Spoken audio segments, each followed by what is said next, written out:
ఏపీలో రాబోయేది TDP పాలనేనని YCP నేతలే అంటున్నారని మాజీ మంత్రి పొంగూరు నారాయణ వ్యాఖ్యానించారు. వైసీపీ అరాచక పాలనపై ప్రజలు విసిగిపోయారన్నారు. తాజాగా చంద్రబాబు చేపట్టిన రా కదలిరా సభ గ్రాండ్ సక్సెస్ కావడంతో వైసీపీలో గుబులు పుడుతోందన్నారు.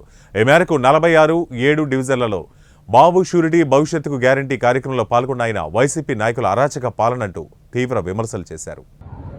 శ్రీలంకలాగా అయిపోతుంది, ఎవరికి ఉద్యోగాలు రావు, ఇంకా ఉద్యోగాలనే ఉండవు. ఉద్యోగాలు ఎప్పుడు వస్తాయండి? ఒకటి డెవలప్మెంట్ కావాలా, ఆ సిటీ కానీ లేకుంటే ఆ విలేజ్ కానీ ఏదైనా దాంట్లో కొంత డెవలప్మెంట్ రావాలి, ఇండస్ట్రీస్ రావాలి.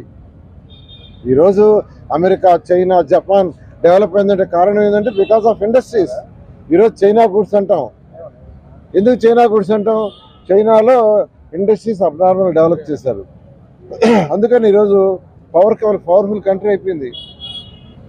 అదేవిధంగా జపాన్ గూడ్స్ అంటాం. ఎందుకంటాం?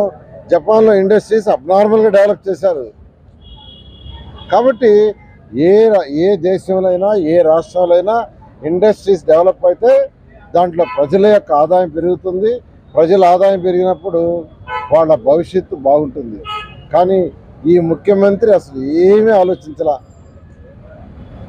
ఎవరు ఏది చెప్తే చేశాడు. కాబట్టి ఈరోజు రాష్ట్రంలో ప్రజలందరూ తిరస్కరిస్తున్నారు.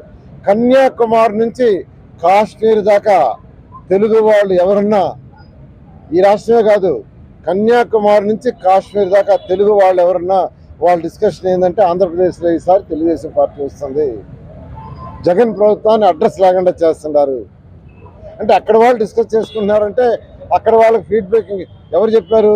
వాళ్ళ బంధువులో మిత్రులో ఇక్కడ ఉంటే డిస్కషన్, అదే చాలు సాక్ష్యం. అంటే జరగబోయేదానికి ఒక ఇది. కాబట్టి ఖచ్చితంగా 2024లో ఈ ప్రభుత్వాన్ని భూస్థాపితం చేస్తున్నారు. మళ్ళా పైకి వచ్చేది కూడా ఉండదు. నిన్న రా కదిలిరా అనే ప్రోగ్రాంకి మాజీ ముఖ్యమంత్రులు నారా చంద్రబాబు నాయుడు గారు నెల్లూరు రావటం జరిగింది. ప్రజలు అనూహ్యమైన స్పందన, మొత్తం కంప్లీట్గా గ్రౌండ్ అంతా నిండిపోయి మళ్ళా 2 కిలోమీటర్ల మేర ట్రాఫిక్ జామ్ అయింది. మా యొక్క పార్టీ అధినేత ఎంటర్ అయిన తర్వాత ఆ ఇంజనీరింగ్ కాలేజీ నుంచి యాక్చువల్గా డాష్ దగ్గర రావడానికి 1 అవర్ టైం పెట్టింది.